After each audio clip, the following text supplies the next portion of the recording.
ನಮ್ಗೆ ಬಹಳ ಜನ ಸೀನಿಯರ್ಸ್ ಇದಾರೆ. ನಾವೆಲ್ಲ ಕಲೆಕ್ಟಿವ್ ಲೀಡರ್ಶಿಪ್ ಹೋಗ್ತಾ ಇದೀವಿ. ಸಾಮೂಹಿಕ ನಾಯಕತ್ವ ನಮ್ದೆಲ್ಲ. ನಾನು ಲೀಡರ್, ನೀನ್ ಲೀಡರ್ ಅನ್ನೋದಿಲ್ಲ. 30 ಜನದವ್ರಿಗೆ ಎಲ್ಲ ಫ್ರೆಂಡ್ಸ್ ನಾವೆಲ್ಲ ಸಾಮೂಹಿಕ ನಾಯಕತ್ವಕ್ಕೆ ಡೆಲ್ಲಿಗೆ ಹೋಗ್ತಾ ಇದೀವಿ. ಡಿಮ್ಯಾಂಡ್ ಒಂದೇ ಡಿಮ್ಯಾಂಡ್ ಎಲ್ಲರಿಗೂ ಗೊತ್ತಿದೆ, ಪದೇ ಪದೇ ಹೇಳ್ತಾನೆ ಇದೀವಿ. ಬಹಳ ಬೇಗನೆ ಶೀಘ್ರವಾಗಿ ಸಂಪುಟ ಪುನರ್ರಚನೆ ಮಾಡಿ ನಾವೆಲ್ಲ ಸೀನಿಯರ್ ಅವರಿಗೆ ಅವಕಾಶ ಮಾಡಿಕೊಡ್ಬೇಕು ಅಂತ ವಿನಂತಿ ಮಾಡ್ತಾ ಇದ್ದೀವಿ. ಲೇಟ್ ಆಯ್ತು ಅಂತ ಅನ್ಸಲ್ವಾ ಸರ್? ಲೇಟ್ ಆಗಿದೆ. ಸುರ್ಜೇವಾಲ ಅವರು ಸಂಪುಟ ಸಿದ್ದರಾಮಯ್ಯ ಅವರು ಮುಖ್ಯಮಂತ್ರಿಯಾಗಿ ಪ್ರಮಾಣ ವಚನ ಸ್ವೀಕಾರ ಟೈಮ್ನಾಗೆ 2 ವರ್ಷ ಆದ್ಮೇಲೆ ನಿಮ್ಗೆಲ್ಲರಿಗೂ ಚಾನ್ಸ್ ಕೊಡ್ತೀನಿ, ಎಲ್ಲರಿಗೂ ಚಾನ್ಸ್ ಕೊಡ್ಲೇಬೇಕಾಗುತ್ತೆ ಅಂತ ಹೇಳಿದ್ರು. ಆದ್ರೆ 2.5 ವರ್ಷಕ್ಕಾಗ್ಲೇ ಈಗಾಗಲೇ 3 ವರ್ಷ ಆಯ್ತು.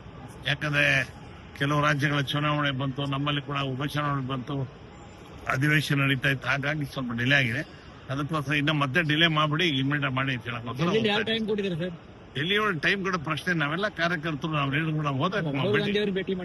ನಾವೆಲ್ಲರಿಗೂ ಭೇಟಿ ಮಾಡಕ್ಕೆ ನಾವು ಪ್ರಯತ್ನ ಪಡ್ತೀವಿ. ಎಲ್ಲಾರು ಮೋಸ್ಟ್ಲಿ ಎಲ್ಲಾರು ಪಾರ್ಟಿ ವರ್ಕರ್ಸ್ ಅಂದ್ರೆ ನಮ್ದು ಕಾಂಟ್ರವರ್ಷಿಯಲ್ ಡಿಮ್ಯಾಂಡ್ ಏನಿಲ್ಲ. ಏನಾದ್ರು ಕಾಂಟ್ರವರ್ಷಿಯಲ್ ಇದ್ರೆ ಅವರು ಅಪಾಯಿಂಟ್ಮೆಂಟ್ ಅವಾಯ್ಡ್ ಮಾಡ್ತಾರೆ. ನಾಯಕತ್ವ ಪ್ರಶ್ನೆ ನಮ್ಗೆ ಸಮಾಧಾನ, ನಮ್ಗೆ ಏನಿದ್ರು ಹೈಕಮಾಂಡ್ ಅವ್ರು ಮಾಡೋದು. ನಾವೆಲ್ಲಾರು ನಮ್ದೇನಿದ್ರು ಸಂಪುಟ ಪುನರ್ರಚನೆ ಆಗೋದು ಒಂದೇ ಪಾಯಿಂಟ್ ನಮ್ಗೆ.